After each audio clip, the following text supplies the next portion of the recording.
Vous êtes bien à l'Échiquier International. Merci de vous joindre à nous pour ce nouveau numéro. Quel avenir pour la guerre au Moyen-Orient? Bien sûr, jusqu'à la fin de cette semaine, la guerre lancée contre l'Iran sera pleinement illégale, selon le juriste américain Erwin Chemerinsky dans le New York Times, et en vertu de ce même journal et selon le Wars Power Resolution, les présidents américains ont jusqu'à 60 jours pour obtenir l'autorisation du Congrès afin de poursuivre les opérations militaires qu'ils ont déclenchées. Aussi, cette approbation elle n'est pas délivrée. Cette guerre contre l'Iran sera-t-elle considérée comme illégale? Et que vaudra cette illégalité? Et cela mettrait-il fin à la guerre contre l'Iran? C'est ce que nous allons développer ce soir avec vous.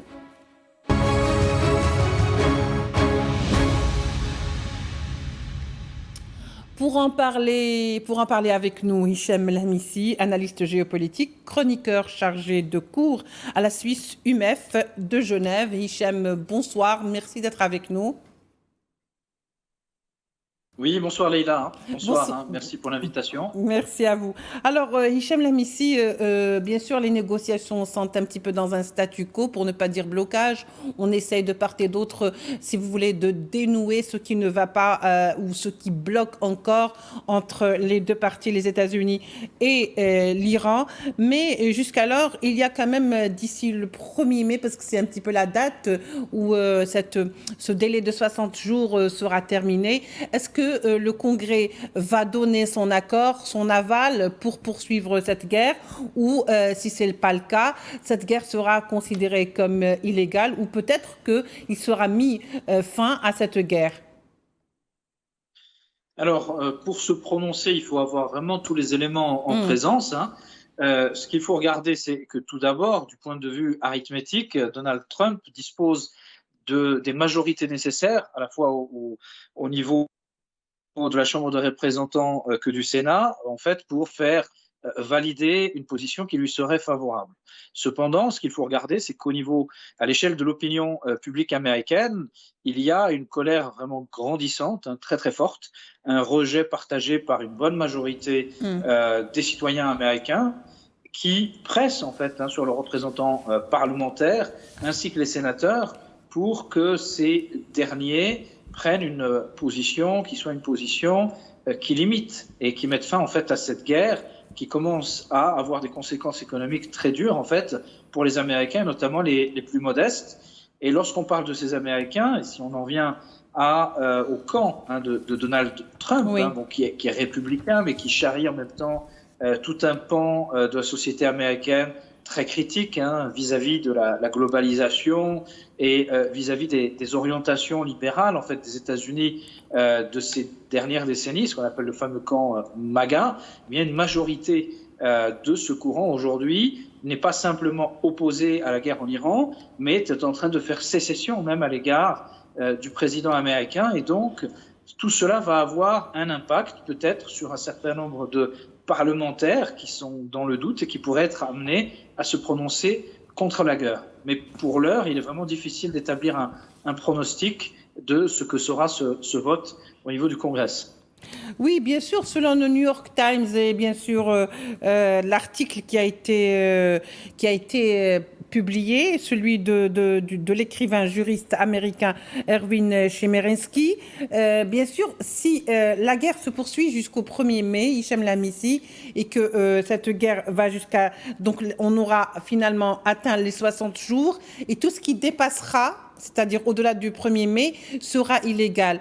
Est-ce que vous pensez qu'aujourd'hui, bien sûr sans l'accord ou l'autorisation du Congrès, parce que jusque-là, cette guerre a été entreprise, mais il n'y a pas eu le feu vert ou, si vous voulez, la carte blanche du Congrès.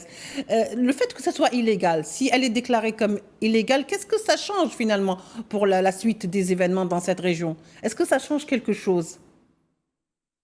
Alors, sans être un spécialiste, je ne suis pas juriste en tant que tel pour pouvoir répondre à votre question. En tout cas, ce qui est certain, c'est que ça expose le président américain à une possible procédure d'impeachment, donc de destitution, même si la majorité au niveau du Congrès lui est favorable.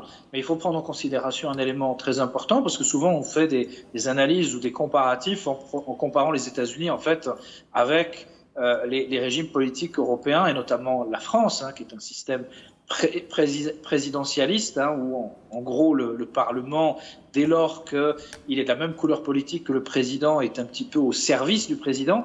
Aux États-Unis, c'est complètement différent, et on a eu des phases où justement des parlementaires qui étaient du camp du président ont pris position contre le président, parce qu'aux États-Unis, il y a un principe sacré, c'est vraiment le principe de la séparation des pouvoirs, qui est une réalité. C'est-à-dire qu'à la fois le pouvoir législatif est très soucieux de son autonomie et de son indépendance vis-à-vis du pouvoir exécutif, de même que la justice, ce qui fait qu'on est dans un cadre, en réalité, d'analyse qui est très différent de celui des régimes politiques européens. Et donc, en fait, on est dans une espèce d'inconnu. Et très certainement que vraiment le poids des pressions de la population américaine, d'un certain nombre de lobbies économiques également, qui veulent la fin de cette guerre, va jouer un grand rôle dans les possibles évolutions, sans compter le jeu médiatique qui a commencé. C'est-à-dire qu'aujourd'hui, si on regarde les grands médias mainstream américains, sans un discours de plus en plus critique, ne serait-ce que sur les pertes américaines. C'est-à-dire qu'on prend le Washington Post ou le New York Times, sur cette dernière semaine, ont publié des articles où ils ont mis en évidence que les pertes américaines étaient bien plus lourdes que ce qui était reconnu et annoncé. Et lorsque je parle de pertes américaines, je ne parle pas de pertes humaines. Ils ont surtout insisté sur les pertes matérielles, allant même jusqu'à dire que l'intégralité des bases américaines au Moyen-Orient, en dehors de celles présentes en Turquie, qui n'ont pas été touchées, qui n'ont pas été ciblées, en fait, sont aujourd'hui hors d'usage, ce que j'ai pu annoncer il y a quelques semaines sur le plateau et dans diverses publications,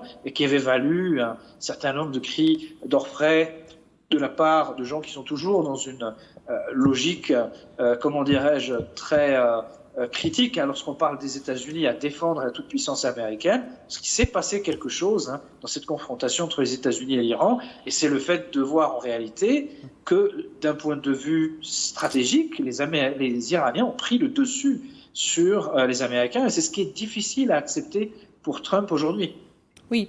Alors dans ces cas-là, la question va se poser sur deux niveaux peut-être. Est-ce que réellement le président américain va jouer son avenir pour cette guerre contre l'Iran, à savoir qu'il va poursuivre cette guerre, ou est-ce que cette guerre, vu qu'elle n'a pas été, c'est-à-dire que vu que le délai de 60 jours sera complètement dépassé à partir du 1er mai, est-ce que vous pensez que c'est une occasion pour mettre un terme justement à cette guerre, ou est-ce que cela ne fera que commencer? Ce qui est certain, c'est que Donald Trump cherche une porte de sortie. Une porte de sortie qui lui permette de dire au peuple américain qu'il a gagné cette guerre.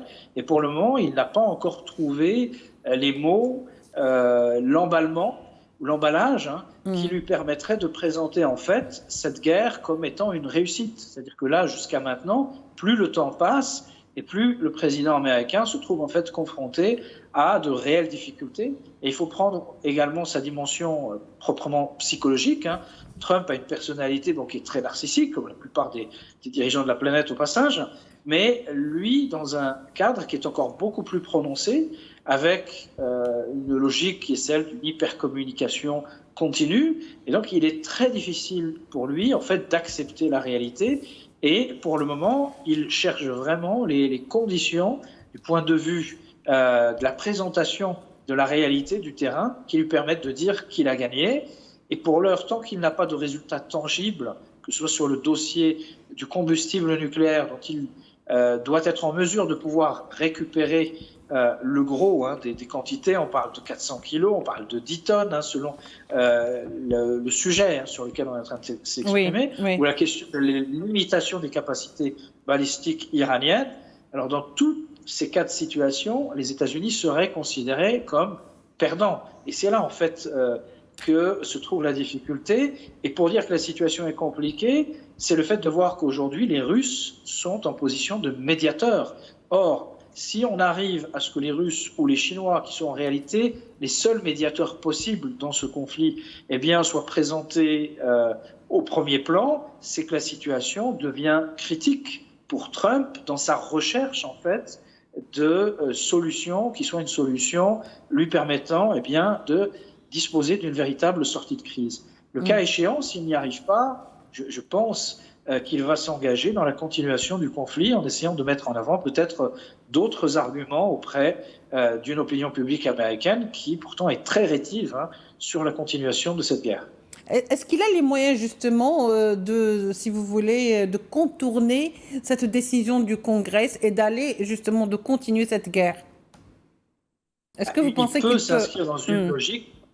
Il peut s'inscrire dans une logique de fuite en avant en comptant sur une base politique et sociale qui est importante, qui est celle de ce qu'on appelle les évangéliques américains, qui sont plus pro-israéliens que les Israéliens eux-mêmes et qui, eux, de leur côté, vivent avec une délectation et une surprise positive du point de vue de leur croyance, dans cette espèce de logique manichéenne de considérer que nous serions à l'aube de l'Armageddon, une espèce de fin du monde fantasmée, et que ce conflit, en fait, tribus. Donc on est vraiment dans une logique de croyance fanatique, et on peut bien considérer que le djihadisme n'a pas le seul monopole du fanatisme. On a de l'autre côté de l'océan Atlantique des fanatiques de premier plan inégalables, si j'ose dire, à l'échelle mondiale, qui sont dans une logique complètement folle et qui pourraient appuyer Trump beaucoup plus que ce que l'on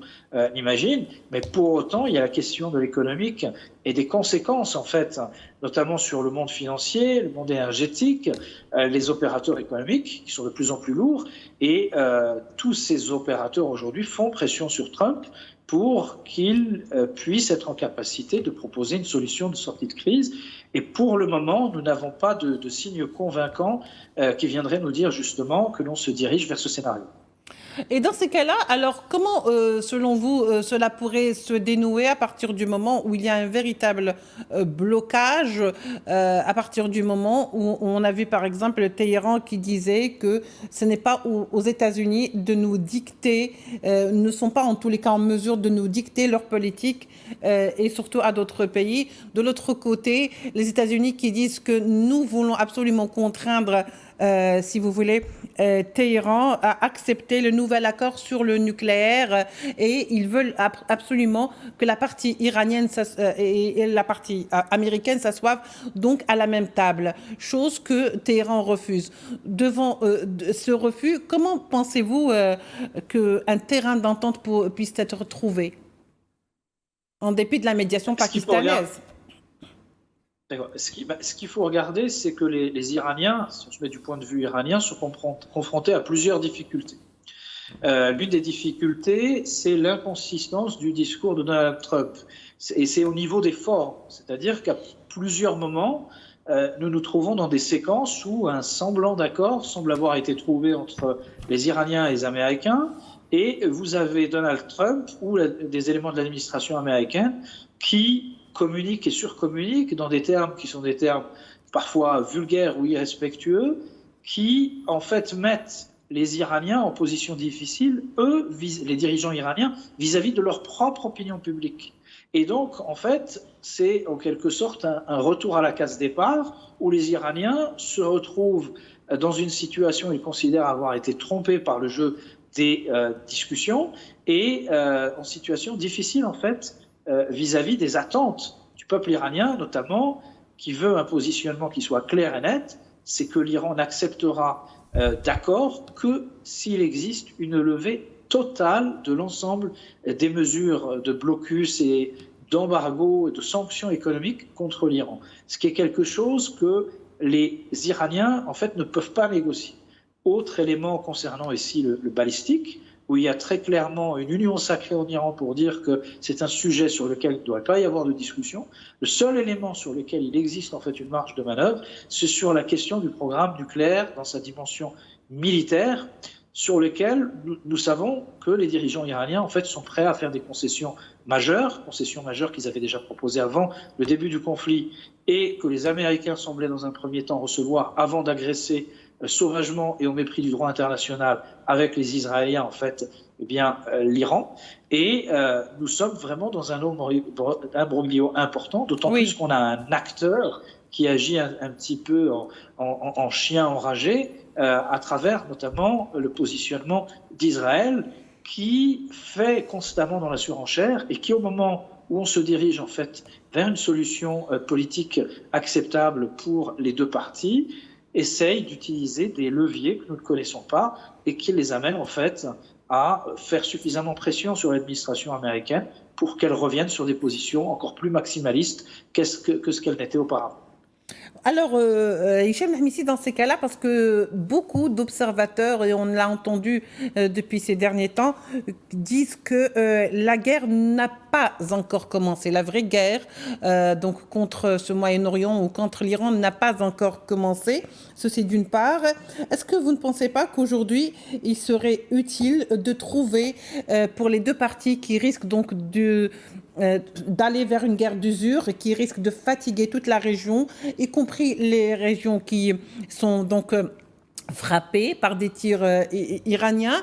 Est-ce qu'il n'est pas aujourd'hui une urgence ou est-ce qu'il n'est pas urgent de trouver un point de rencontre sur lequel les deux parties peuvent se mettre d'accord, car tout fait en sorte qu'ils sont dans des points divergents, à savoir lever des sanctions contre ouverture du détroit d'Ormuz?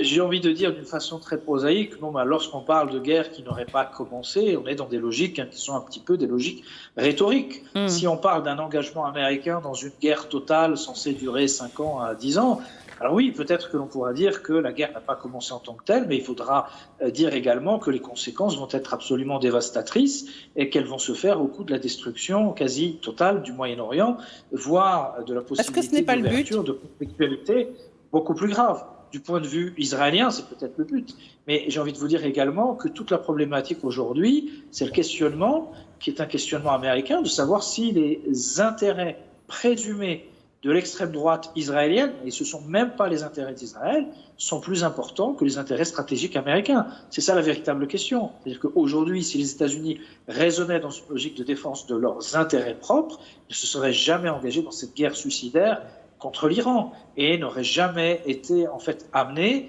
à devoir accepter une forme d'humiliation qui ne dit pas son nom et qui amène les États-Unis à se positionner dans une politique de surenchère s'ils veulent absolument pouvoir dire qu'ils ont gagné la guerre et de s'engager dans un conflit qui serait beaucoup plus long avec des moyens pas forcément beaucoup plus importants, parce qu'il faut voir qu'aujourd'hui, près de 70 à 80% de tout le potentiel aéronaval américain, de l'armée américaine, aujourd'hui est mobilisé contre l'Iran. C'est pas une petite guerre, c'est pas une petite expédition qui a été envoyée contre l'Iran. C'est vraiment le gros des capacités de projection de l'armée américaine en dehors du sol américain. C'est-à-dire que les Américains, du point de vue conventionnel, ne peuvent pas frapper plus fort que ça. C'est ça aujourd'hui la réalité. Et toutes les conséquences qui en découlent, aujourd'hui, je peux vous assurer que le chef d'état-major russe est en train, entre guillemets, de se dire que l'armée américaine n'est pas si forte que ça, que la Russie serait peut-être en mesure de l'affronter en Europe dans le cas où le conflit deviendrait s'élargirait en Europe.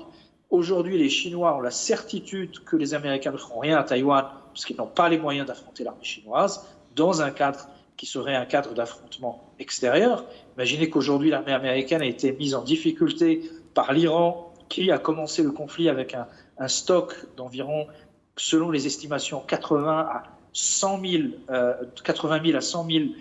drones armés et environ une vingtaine de milliers de missiles face à une puissance chinoise dont on sait aujourd'hui que ses effectifs en matière de drones armés sont à comptabiliser en millions.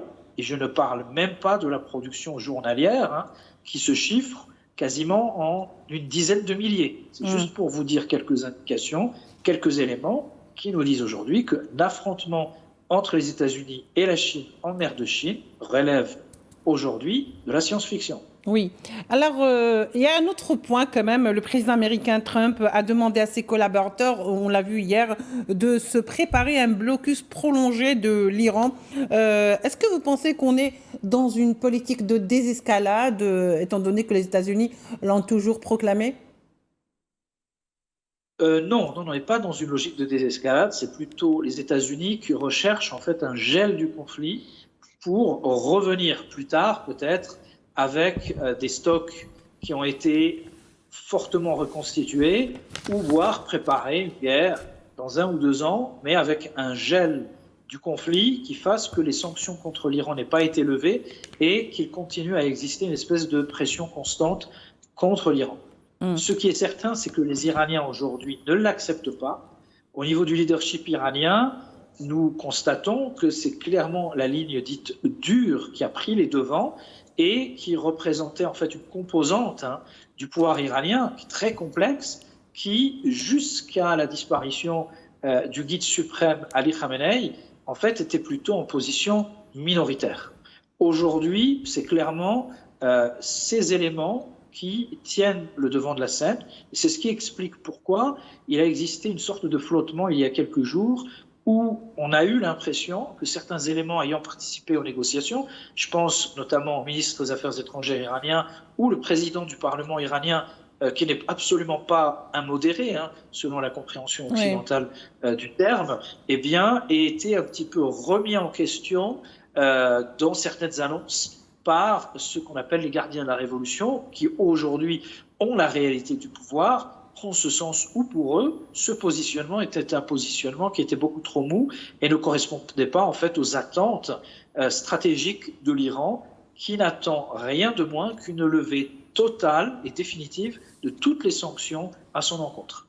Et dans ces cas-là, pour conclure brièvement, Hichem Lamisi, est-ce que vous pensez que ce blocage ou ce prolongement des négociations, des tergiversations, des allers-retours, des refus puis des acceptations, c'est-à-dire, est-ce que vous pensez que c'est une manière de gagner du temps et surtout, pour qui? Gagner du temps pour qui? Pourquoi? Alors, chacune des parties essaie de gagner du temps à sa façon. Les Iraniens, aujourd'hui, savent que plus le conflit s'inscrit dans la durée et plus ils seront en mesure de gagner et de parvenir en fait à leurs objectifs. De leur côté, vous avez une partie tierce mais qui est essentielle, qui s'appelle Israël et qui veut inscrire le conflit dans la durée. L'objectif d'Israël étant tout simplement l'affaiblissement durable de l'Iran, voire la destruction de l'Iran en tant qu'État. Il n'y a pas d'autre objectif pour l'extrême droite israélienne qui dirige aujourd'hui ce pays que rechercher en fait la dislocation de l'Iran, comme Israël recherche la dislocation de tous les pays de la sphère Moyen-Orient, Afrique du Nord, capables de constituer en fait une opposition et non pas une menace. Parce qu'on parle de pays qui, en réalité, par exemple, en dehors de l'Iran, n'ont jamais constitué une menace pour Israël dans son existence, mais qui sont dans le collimateur de la propagande israélienne. On peut parler notamment de la Turquie. Aujourd'hui, vous avez un certain nombre de dirigeants israéliens qui ne cessent de dire que le nouveau danger, c'est la Turquie. Bon, à titre indicatif, je leur souhaite bon courage, parce que je peux vous assurer que si les Israéliens devraient se confronter à l'armée turque, je ne leur donne pas plus que 2 ou 3 semaines avant de présenter drapeau blanc. Et donc voilà, en tout cas pour la situation. Merci beaucoup, Hichem Lamisi. Je sais que je ne vous ai pas laissé aller au bout de votre idée. Le temps qui nous est imparti vraiment tire à sa fin. Je rappelle que vous êtes analyste géopolitique, chroniqueur, chargé de cours à la Suisse UMEF de Genève. Merci à vous de nous avoir suivis. On se retrouve demain pour un nouveau numéro de l'Échiquier international. Au revoir.